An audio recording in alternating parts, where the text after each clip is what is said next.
Bien, hermanos, vamos a Romanos capítulo 1, versículos del 1 al 5. El renacimiento de la gracia, un legado de la reforma protestante. Bueno, cuando hablamos de la gracia, tenemos muchos himnos en nuestras mentes, como el himno número 8, que habla acerca de maravillosa gracia vino Jesús a dar, más alta que los cielos, más honda que la mar, más grande que mis culpas, clavadas en la cruz, es la maravillosa gracia de Jesús. La gracia, para nosotros y para los reformadores, fue la bandera que se levantó en el siglo XVI con mucha fuerza. Pero miremos un poco su contexto. Antes de la Reforma Protestante, la Iglesia Católica, en lo que se denomina la teología medieval, el concepto de gracia tenía un enfoque diferente a las enseñanzas que se dieron en la Reforma Protestante. La teología católica entendía la gracia como un don de Dios, sí, pero era vista como un medio por el cual los seres humanos podían cooperar con Dios para alcanzar la salvación. Así la veía la Iglesia Católica. Es decir, la ayuda divina de Dios para que las personas puedan realizar las buenas obras. Si usted en el siglo XVI, antes del siglo XVI, le hablaba a un católico de la gracia, pues va a entender el concepto en relación a don de Dios, pero como un don que coopera para la salvación. Entonces, en ese contexto, la Iglesia Católica entendía la gracia como una mediadora de los sacramentos para que las obras fueran meritorias y que los hombres pudieran hacer cosas buenas, para que los hombres de alguna manera fueran entre las obras y la gracia, entre las dos cosas pudiesen ganarse la salvación. Era como un impulso, era como una fuerza, que de alguna manera era como una ayuda, donde el hombre ponía un porcentaje y la gracia ponía otro porcentaje. Ese era el concepto de la Iglesia Católica.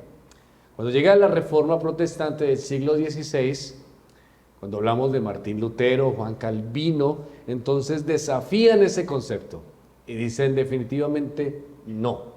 La salvación no puede ser una salvación por obras con una parte de Dios y una parte del hombre.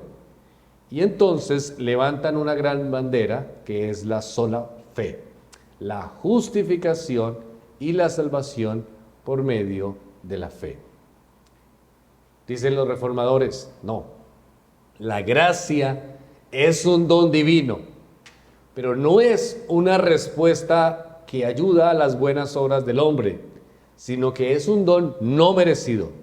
La salvación es por gracia y la gracia es un don merecido. La gracia se basa únicamente en la fe en Jesucristo, no en las obras. Cambia la concepción. Entonces, la gracia ya no es una coayudadora de las obras, como que parte obras, es parte gracia, sino que la gracia es un don divino inmerecido. No es la gracia una respuesta a mis buenas obras, sino que yo no tengo unas buenas obras y viene la gracia y es un favor divino, inmerecido, que Dios nos da. No podemos ganarnos la salvación a través de las obras o méritos humanos. Solamente la salvación es por gracia. Entendemos estos términos, ¿vemos? La gracia desde la Iglesia Católica, viene la Reforma Protestante, siglo XVI, y va a las Escrituras, regresa a la palabra de Dios y dice, no, esa es una concepción equivocada. La gracia es un don de Dios, no merecido. Bueno, hermano, muy bien, eso lo aprendemos en teología sistemática, ¿verdad?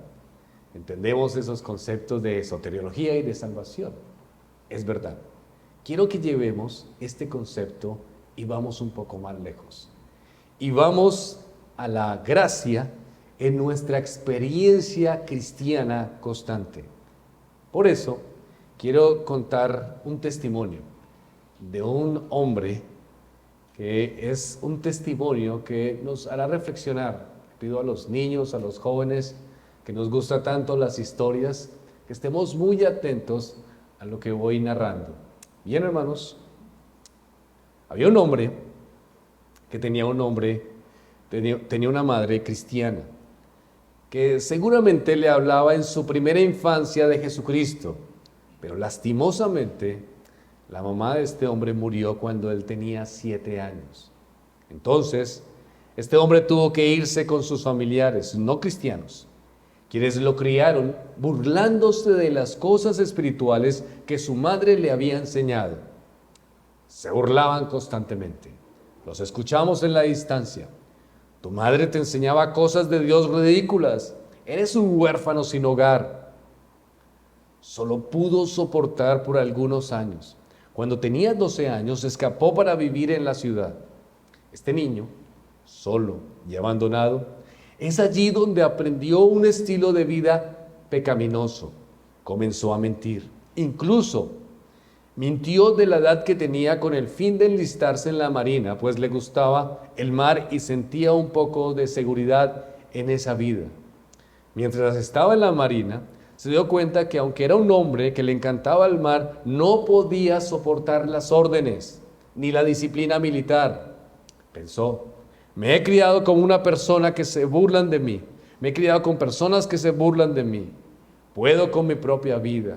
Me encanta el mar, pero no las órdenes, ni los superiores. Mejor me voy como un pirata errante. Por lo tanto, desertó lo más lejos que pudo y llegó al continente de África. En sus memorias describe que en este lugar pecó y pecó y pecó hasta saciarse. De hecho, este hombre tenía una reputación en un área de su vida que no era la mejor, pues era porque podía decir groserías, por lo menos por 2 horas sin repetir ni una. Libertino, corrupto, completamente alejado de Dios, detestado por los hombres. Podemos escucharlo en la estancia diciendo: vivo para mis placeres, sin ley ni Dios, sin depender de nadie. Pasado el tiempo, se encontró con un mercader de esclavos y comenzó a vivir con él. Bueno, realmente le tocó estar con él. El mercader, al ver su falta de sometimiento, su rudeza, su antipatía, le trataba muy fuerte. El mercader pensó: este es el lugar para someter a este hombre, lo humillaré hasta que cambie. El jefe de estos comerciantes de esclavos lo trataba literalmente como un animal. Por meses fue forzado a arrastrarse sobre piedrecillas de rodillas y de rodillas comía. Se le ponía el alimento en el suelo y en la tierra tenía que comer sin utilizar las manos. De hecho, si alguna vez él tomaba la comida con sus manos, se le daba latigazos como un esclavo, porque tenía que comer directamente la comida que estaba puesta en la tierra con sus labios.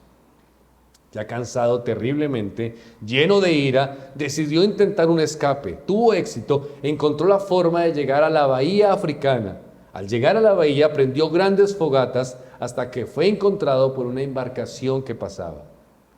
Realmente el capitán de la embarcación pensó que era alguien que le podía vender marfil. Por lo tanto, mandó un pequeño bote para recogerlo, pero su decepción era simplemente un hombre sin patria, sin hogar, pero le permitió subirse al barco.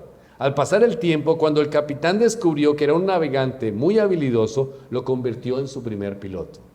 Pero este hombre seguía con su actitud rebelde, hostil, desagradable.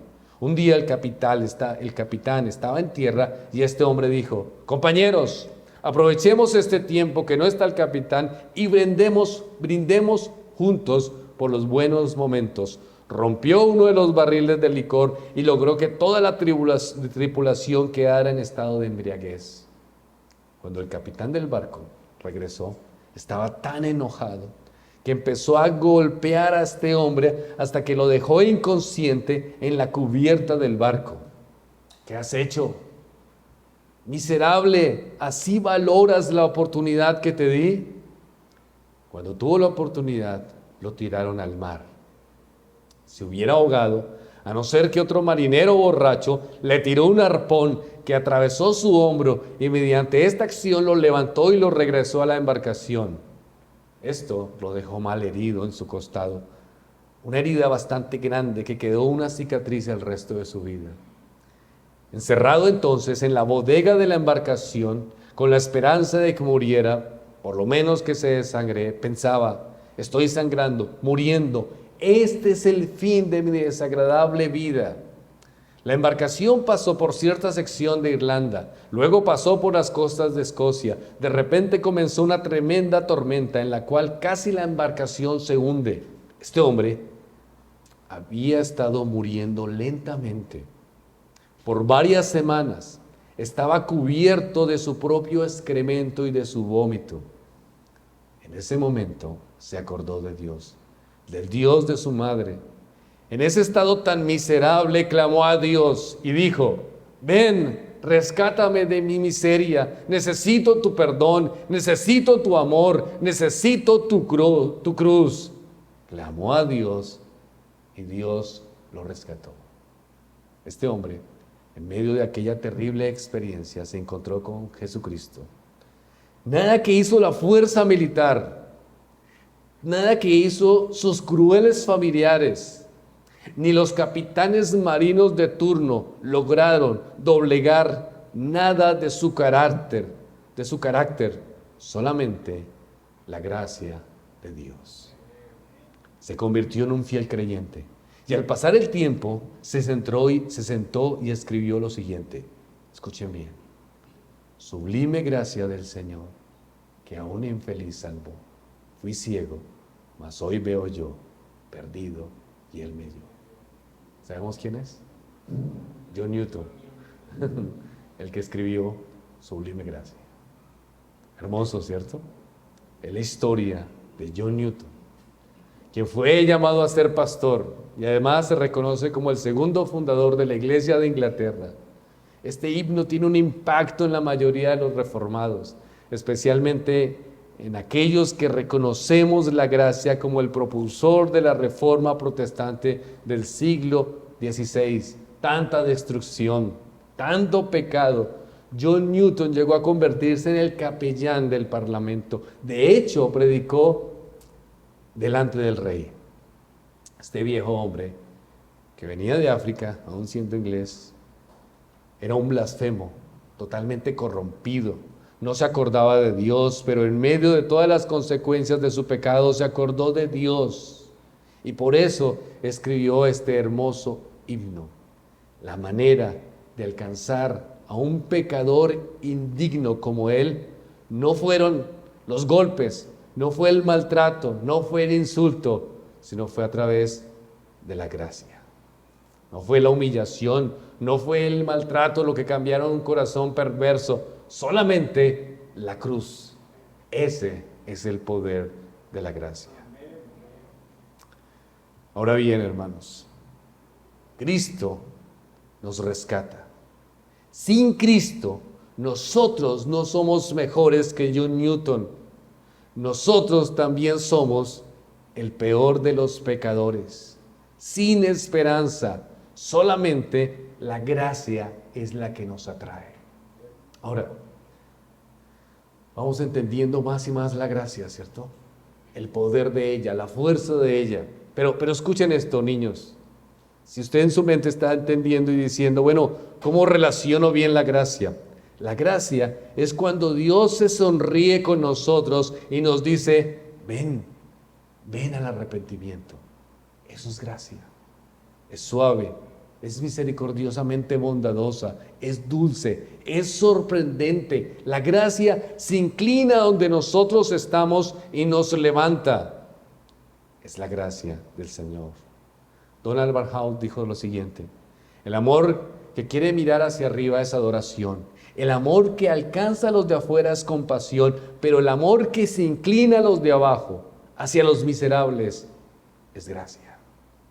La gracia se inclina, se baja donde nosotros estamos, sumidos en el pecado, en la miserableza, y nos levanta.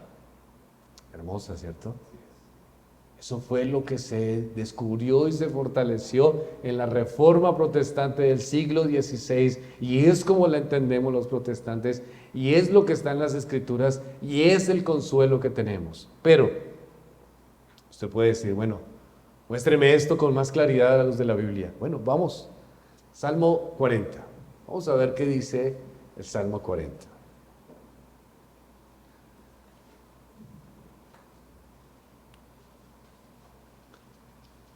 Versículo 1. Esto es impresionante. Aquí se manifiesta en todo su esplendor la gracia desde el entendimiento correcto y desde la realidad de las Escrituras y de la vivencia del creyente. Dice el salmista, pacientemente esperé a Jehová. ¿Y qué? Se inclinó a mí. ¿Se inclinó a mí? Esperen un momento. ¿Se inclinó a mí? ¿De quién estamos hablando? Pues de Jehová, eso es lo que dice el texto. Dice el autor que esperó a Jehová y él se inclinó. Estamos hablando de Jehová, del Todopoderoso, del Dios eterno, soberano, autosuficiente y poderoso y eterno Dios.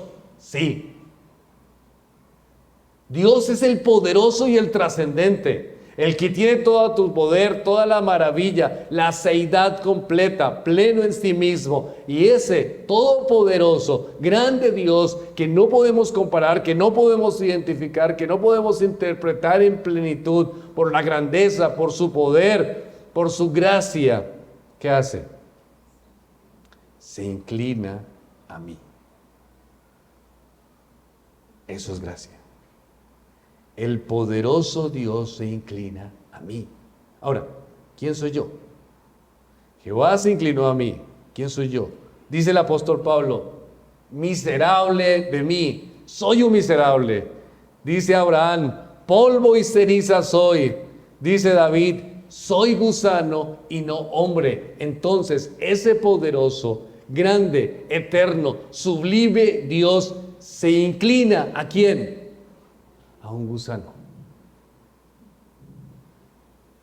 La gracia es increíblemente extraña. Es como si usted fuera al cementerio y sacara un ataúd y empezara a escarbar, a rescatar gusanos. ¿Tiene alguna coherencia? No hay ninguna. ¿Por qué? Porque como un poderoso, santo, aceidad de Dios, es decir, en sí mismo permanece, es, no lo necesita, Él mismo es, y en su esencia divina es satisfecho, no necesita del hombre. Pero este Dios todopoderoso se acerca al hombre y se inclina a Él. ¿Pero quiénes somos nosotros? ¿Beneficiamos a Dios? ¿De alguna manera Dios es más Dios porque Él se inclina y me necesita? No. Por eso es gracia, porque no hay nada en mí que mejore a Dios. Dios se inclina a mí. ¿Y qué hace? Versículo 2. Me hizo sacar del pozo de la desesperación, del lodo cenagoso, puso mis pies sobre peña y enderezó mis pasos. Este todopoderoso Dios se acerca a este miserable gusano en su condición de miserableza como John Newton y lo levanta al hombre más sumergido en la maldad. Versículo 3. Puso luego en mi boca cántico nuevo. John Newton, sublime gracia del Señor que a un infeliz salvó. Alabanza a nuestro Dios. Verán esto muchos y temerán y confiad en Jehová. El salmista David entendía cómo la gracia levanta al hombre más sumergido en la suciedad, en la inmundicia, para ponerlo en las alturas por justicia de su propio Hijo Jesucristo. La gracia se inclina a donde estoy y me levanta a donde está ¿quién? Dios, por Cristo. Descanso, ¿cierto? Descanso del Señor.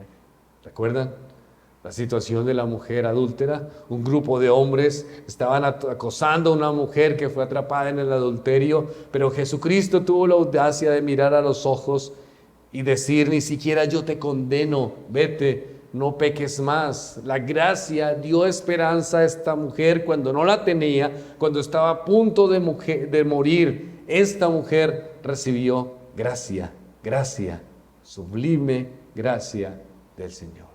Ahora, vamos entonces al texto que leyó el pastor en esta mañana, Romanos 1, versículos del 1 al 5.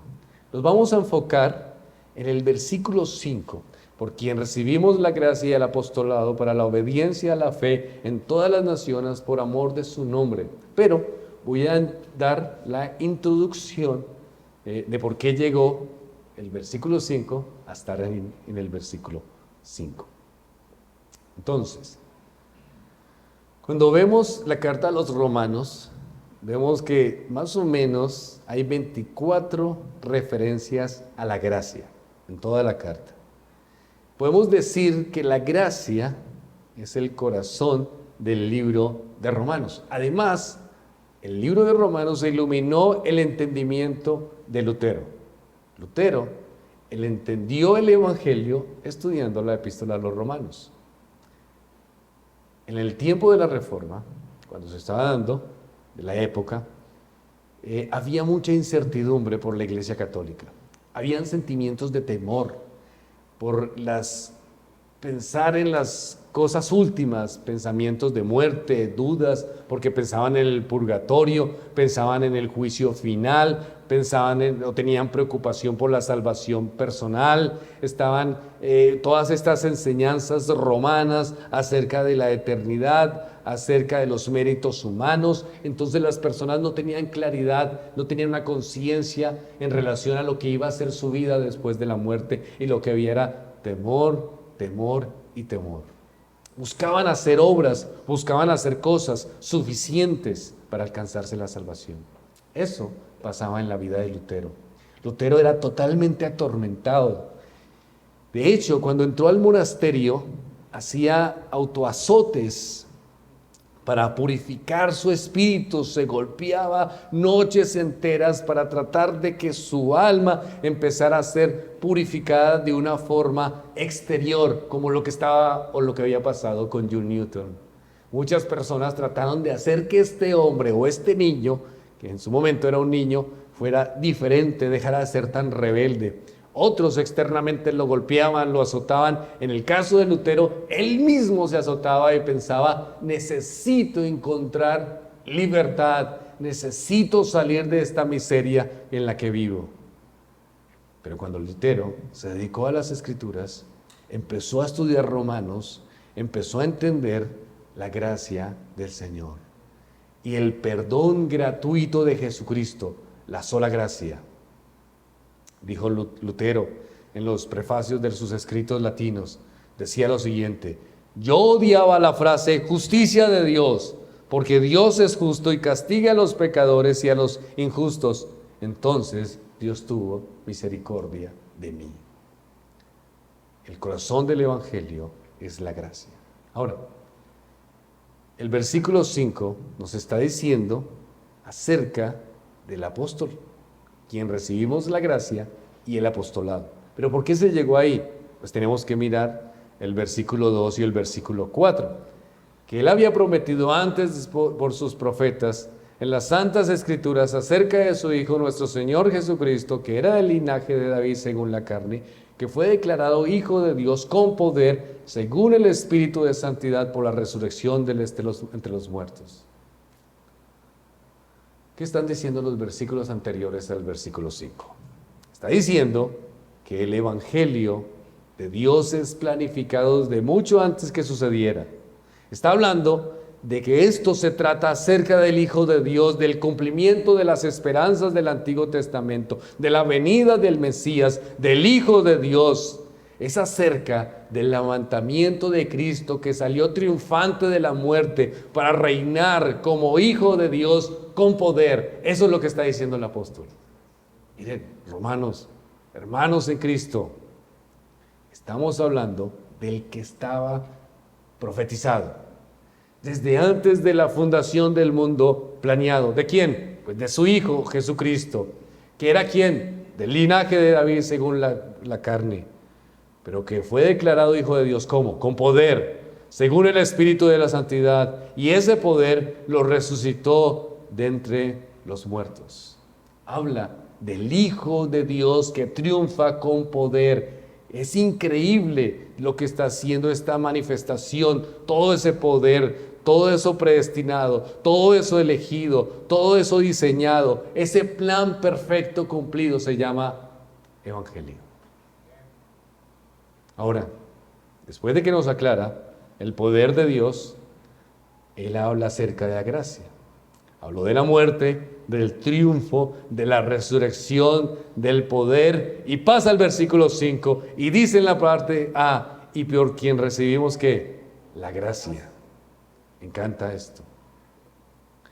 Está hablando de Cristo, repite el Evangelio en unos pocos versículos y después entonces les dice, este poder es dado también a nosotros. Este poder de resurrección, este poder de eternidad, este poder de predestinación, este poder de elección, este poder de planificación, este poder de resurrección, ese poder de encarnación, este poder lo recibimos por gracia. ¿Notan? Es un poder increíble.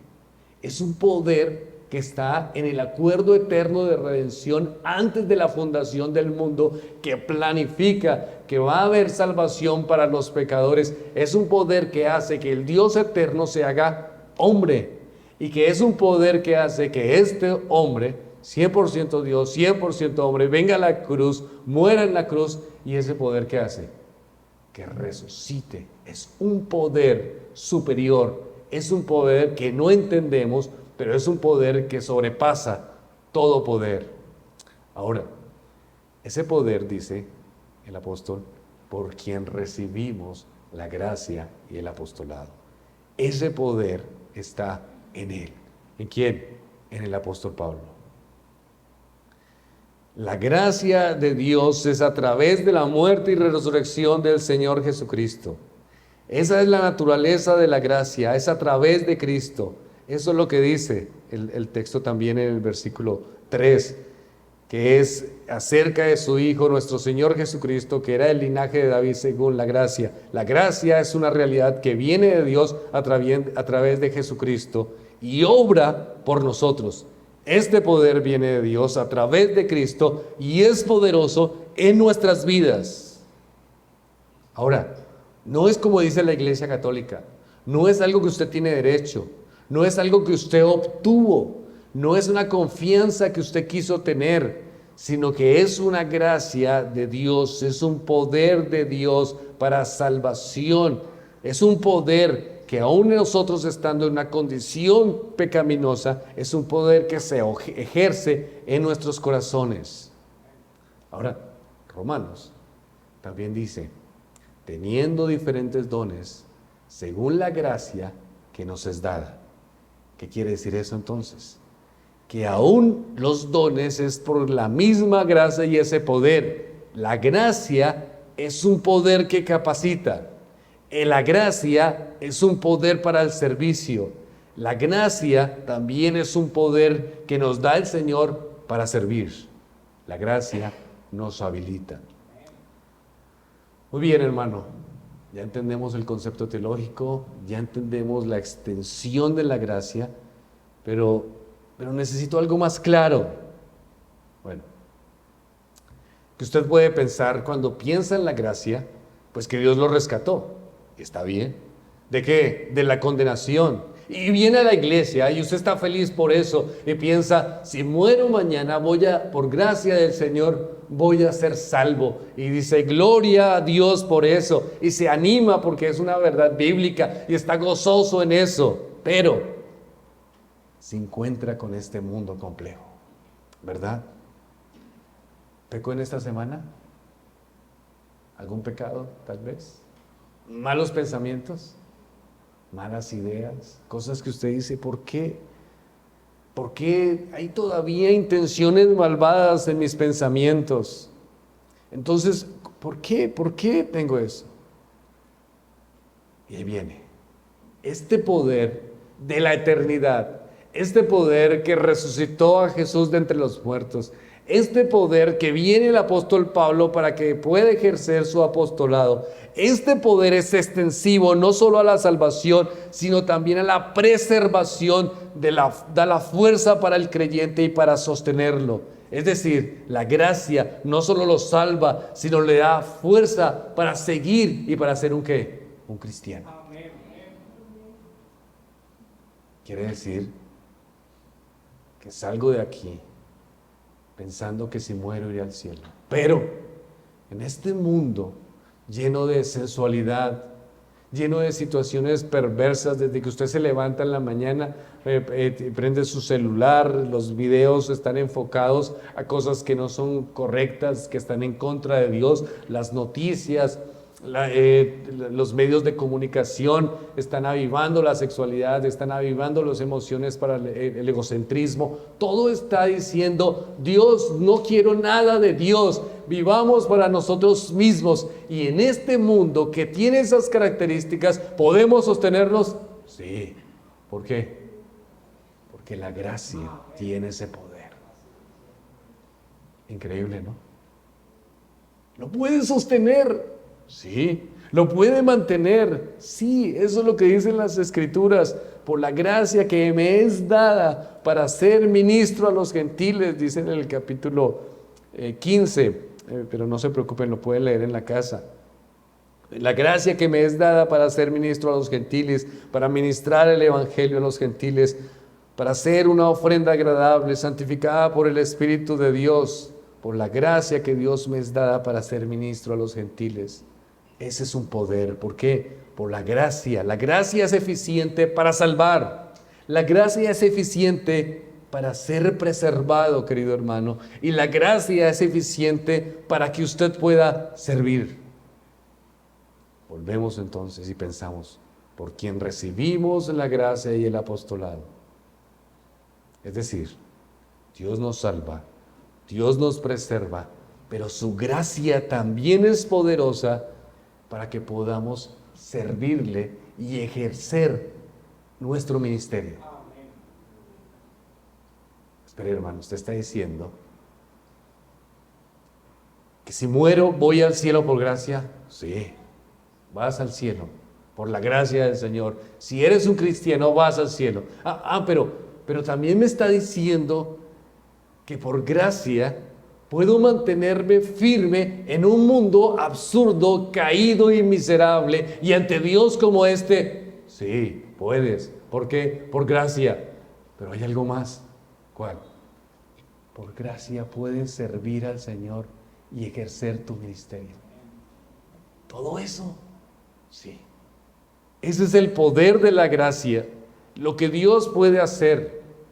Dice el apóstol Pablo en Gálatas: pero cuando agradó a Dios, que me apartó desde el vientre de mi madre, me llamó por su gracia. La gracia no es una respuesta de Dios, como decían los católicos, a nuestros méritos. La gracia es el regalo gratis de Dios. Es una obra especial, es espiritual. La gracia no es merecida, no es una unificación. La gracia es algo que Dios da sin que nosotros lo merezcamos, dice Romanos. Y si por gracia, ya no es por obras, de manera que la gracia ya no es gracia. Y si por obras ya no es gracia, de otra manera la obra ya no es obra. No hay forma de que usted merezca gracia, pero tiene gracia. Y esa gracia es suficiente para que usted sea un cristiano. No solamente para que vaya al cielo, sino para que usted sea un cristiano. Pero no solamente para que sea un cristiano en un mundo caído, sino para que sirva en este mundo caído con los dones que Dios ha dado y el servicio de la iglesia, para que lo haga correctamente. Eso es lo que dicen las Escrituras. Ahora, vamos a un texto que ese sí quiero que lo busquemos, que es Romanos 5:21.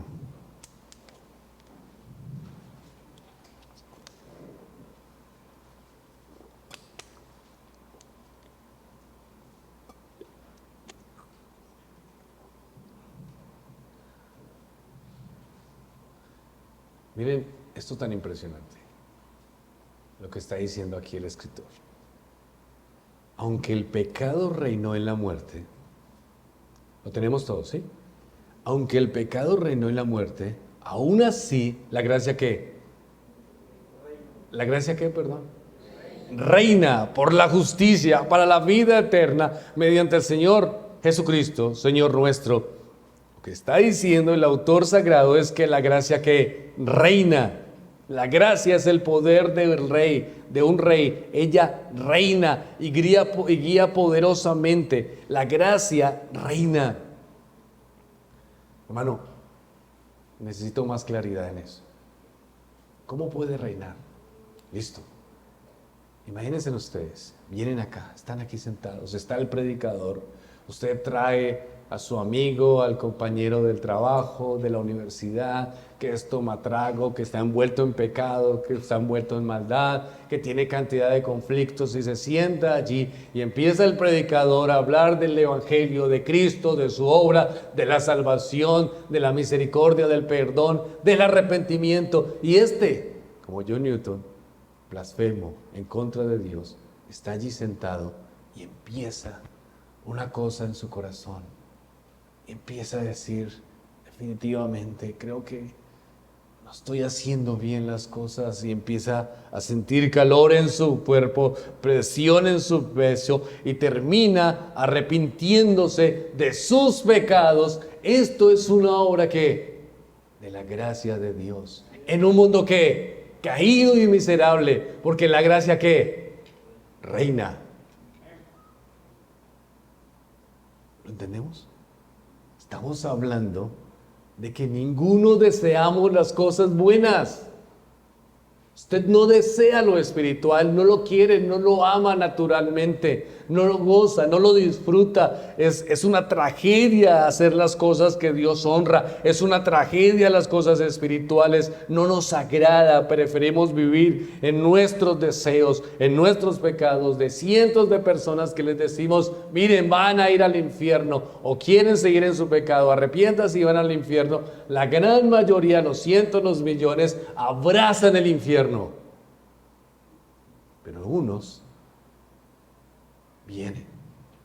¿Por qué? Porque la gracia reina en este mundo miserable y caído de una manera especial. Es el poder de un rey. La gracia reina. A veces, queridos hermanos, pareciera que el pecado es superior, ¿verdad? ¿Se identifican conmigo? Estamos tan habituados al pecado desde pequeños, ¿no? Habituados, hemos vivido en el pecado, nos convertimos, y todavía el pecado tiene tantas afectaciones en nosotros, y empezamos a pensar, bueno, esta es mi realidad. Es difícil, el pecado parece superior, pero no lo es. Porque según lo que dicen las Escrituras, es que la gracia reina, y por eso tenemos libertad, porque la gracia nos sostiene. El hecho de que usted esté aquí escuchando es una obra de gracia. El hecho de que usted en la semana haya pecado contra Dios y haya sentido desesperación y se está afectando tanto porque iba venciendo un pecado, pero de repente tuvo una lucha, tuvo una situación difícil en su casa, en su matrimonio, con sus familiares, y se levanta y viene casi arrastrado y está allí sentado diciendo, no tuve una buena semana. ¿Pero qué haces aquí? Necesito escuchar la voz de Dios. ¿Eso qué es? Es gracia. Gracia de Dios. Porque muchos simplemente no regresan.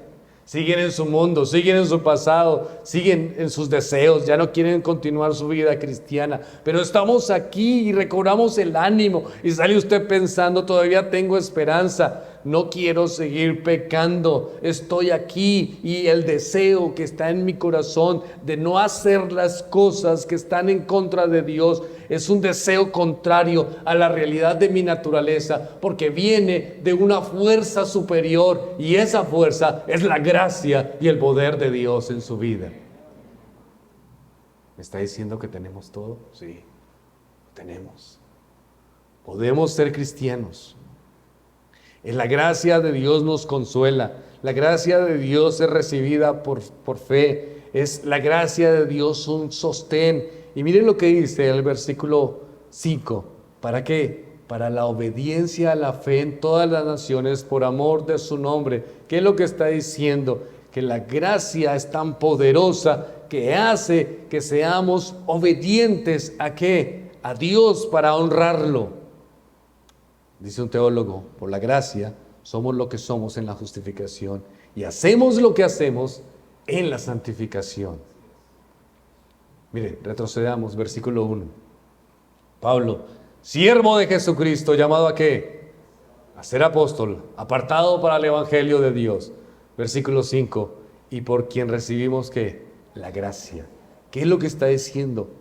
Ese poder de apostolado, ese poder de llamamiento, ese poder ha sido un poder dado ¿por qué? Por la gracia extensiva, poderosa de nuestro Señor, que hace que el apóstol pueda ser apóstol, que hace que podamos hacer buenas obras.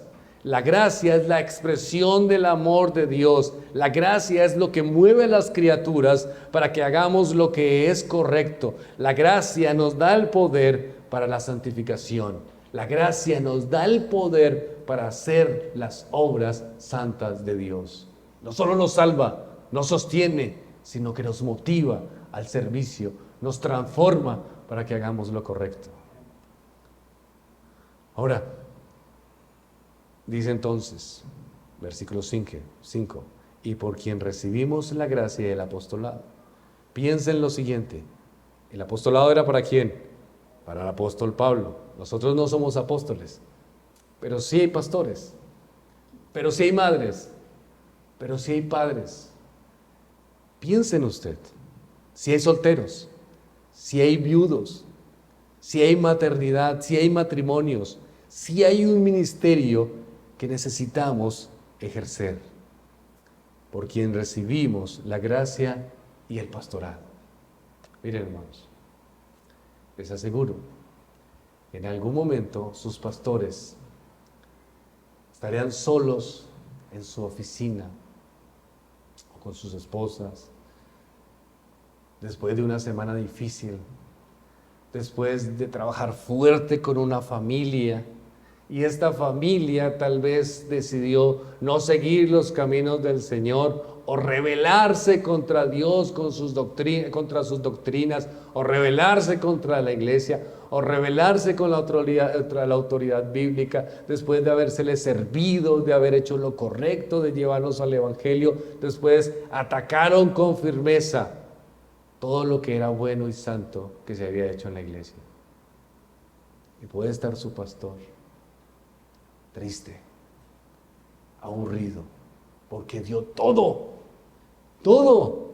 Esta familia está vacía, así la recibimos, nos esforzamos acá, hicimos esto, hicimos lo otro, y ahora terminamos de malos. No podemos seguir adelante, no tenemos más herramientas para ayudarles. ¿Qué puede pensar?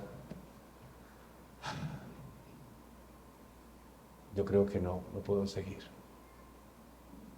¿De verdad? Es extraño, pero es verdad.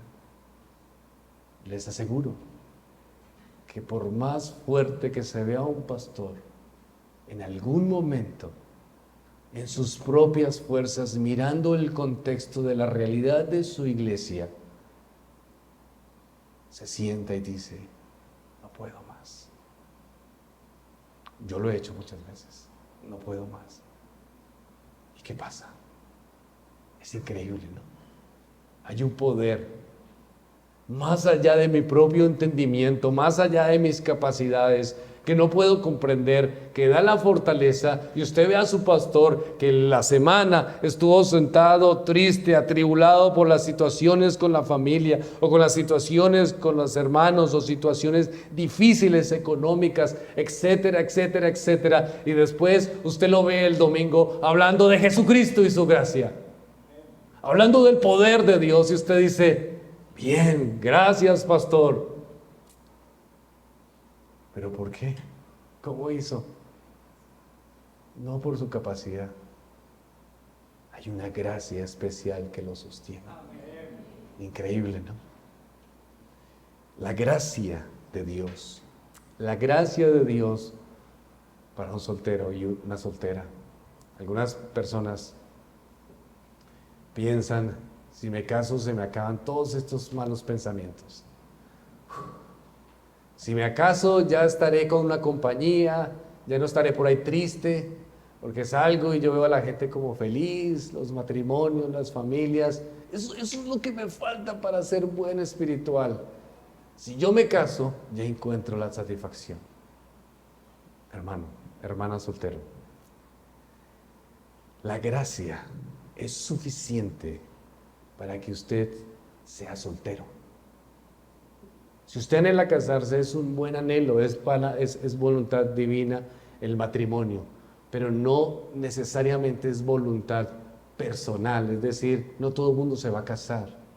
Pero si Dios en su providencia le concede no casarse, le quiero decir que la gracia lo puede sostener para vivir una soltería. No es verdad que las personas tienen que hacer y tienen que vivir lo que tienen que vivir todos igual. Es decir, la persona tiene que casarse para poder estar satisfecha y feliz. No es verdad. El soltero puede vivir su soltería en gracia. En gracia. El matrimonio, ¿verdad? Algunos dirán, bueno, pero ya eso es otro tema, ¿no? Si usted conociera a mi esposa, no sé si la gracia sea tan fuerte para eso, ¿no? Sí, el matrimonio no es fácil, es aflicción de la carne, nos somete. Y seguramente hay esposas y esposos difíciles, de verdad. Yo he tenido que verlo en nuestra iglesia en años. Supongo que yo sería un esposo difícil y no me doy cuenta, ¿no? Esposos y esposas difíciles, complicados, amargados, que roncan muy fuerte en la noche, no dejan dormir, sorben la sopa. Tanta incomodidad dentro de un matrimonio, ¿verdad? Quiero decirle que la gracia puede hacer que un creyente permanezca en su matrimonio y se goza en eso. Así es la gracia de poderosa, es decir, no es que usted necesite una charla de parejas emocional donde usted le pongan música romántica y entonces haga una cena y se sale en ese momento entusiasmado y van a su casa y pasan 8 días y después vuelven a la pelea. No, la gracia de Dios es poderosa porque es el poder de un rey, porque la gracia reina, porque es el poder de Cristo en la eternidad, porque es el poder de la reencarnación, porque es el poder de la resurrección, y esa gracia y ese poder es suficiente para que usted vea a su cónyuge con misericordia y le ame. ¿Siendo como es? Sí. ¿Así? Sí. Es poderosísima la gracia. Ahora, ¿puedo ser madre? ¿Puedo ser padre? Sí. La gracia es suficiente para que usted pueda criar a sus hijos tan complejos, tan diferentes. A veces las personas se sienten sin esas herramientas, lo digo como consejero, le dicen a uno, ¿qué hago? No puedo ser buen padre, no puedo ser buena madre, ¿qué hago? Es tan difícil, mis hijos me salieron de las manos, no hacen lo correcto, es tan complicado. La gracia es poderosa para que usted sea una madre. La gracia es poderosa para que sea usted un padre, porque la gracia hace que sus egoísmos, la gracia hace que su egoísmo, o sea, el centrarse en sí misma, sea quitado y pueda pensar en el otro de la manera correcta y pueda valorar de la manera correcta, porque la gracia es poderosa y nos hace ser padres cristianos. Bueno, soy un joven, tengo 16 años. El mundo es difícil, sí. Y la gracia, si es un joven cristiano, hace que usted pueda ser un cristiano ¿Con 15? Sí. ¿Con 14 años? Sí. Porque es poderosa. O sea, no tengo que ser como todos los demás porque esa es la realidad de mi edad. No, porque la gracia es poderosa para que usted sea un creyente teniendo 14, 15, 16, 20, 25, 40, 50. Pero si llego a los 40 y tengo todo esto de los conflictos de la etapa de media vida. No, porque la gracia lo sostiene. Pero si ya llego a los 70, a los 60, la depresión de la vejez. Sí, es suficiente la gracia en cualquier edad para mantenerlo y que sea un cristiano piadoso. Porque esa es su esencia, ese es su fundamento y ese es su poder.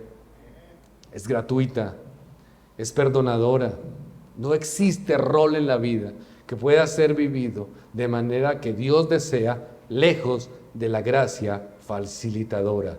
La gracia nos facilita ser piadosos. Es un poder que nos habilita, es un poder que es extraordinario, que hace que podamos hacer lo correcto. Esa es la gracia. La gracia es poderosa. Ahora, ¿qué hacemos, hermanos, cuando predicamos el Evangelio? Pues con gracia. ¿Qué dice el apóstol Pedro? Porque esta es la voluntad de Dios, que haciendo bien hagáis callar la ignorancia de los hombres insensatos. Seremos atacados por la causa de Cristo, por la verdad del Evangelio. Y nuestra respuesta es responder ¿con qué? Con gracia, queridos hermanos. El sufrimiento en gracia es la mejor apologética, es la mejor defensa de la fe, supera cualquier elocuencia. En el colegio, una vez se me acercó un muchacho con una chica, me decían: profe, trabajé muchos años como consejero familiar.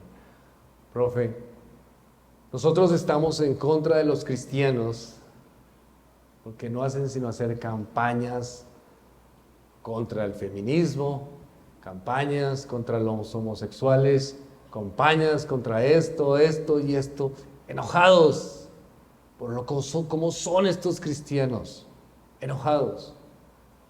Y yo lo senté y le dije: mira, quiero que me perdones si de alguna manera he sido o hemos sido como cristianos arbitrarios. Pero ¿sabes por qué? A veces no lo hacemos de la manera correcta. ¿Por qué? Porque en realidad te amamos. Te amamos. Y sabemos que lo que está pasando conduce al infierno. No es una lucha de ideas simplemente. No es que tu idea es mejor que la mía. De eso no se trata. Se trata es que irán a condenación.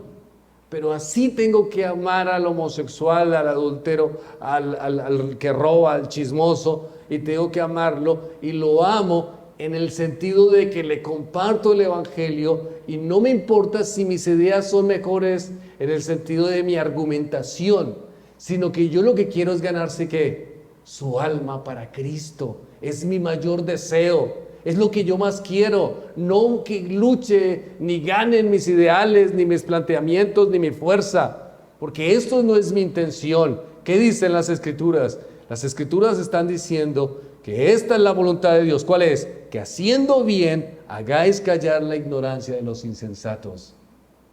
¿Qué quiere decir eso? Que nos comportemos como cristianos. ¿Y cómo se comportan? Con cariño, con amor, con gracia, preocupándose por las almas de los perdidos, atrayéndolas a Cristo. Queridos hermanos, de verdad, estamos en un mundo absurdo, de ideologías absurdas, y lo que necesitan estos muchachos, estos jóvenes, todas estas personas, no es una lucha en pugna. Entonces nosotros somos los de acá y ustedes son los de allá. Eso no existe. Nosotros somos peregrinos. Y venimos ¿a qué? A buscar que estas almas sean movidas por Cristo. ¿Y la forma cuál es? Pues en gracia, haciendo el bien, para que puedan conocer la salvación. ¿Nos van a atacar? Claro que sí. nos van a atacar, porque somos contracultura. ¿Y qué hacemos ante los ataques? Pues reaccionamos con gracia, porque eso no es un problema que nos ataquen.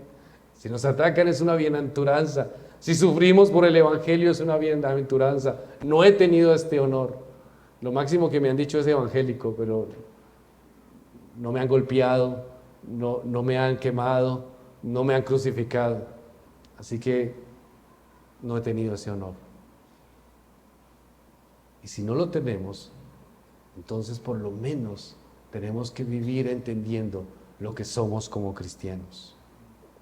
No estar condenando a otros, ayudar a los que sufren. Para la iglesia, hermanos, si alguno es sorprendido en alguna falta, vosotros que sois espirituales, restaurarlo.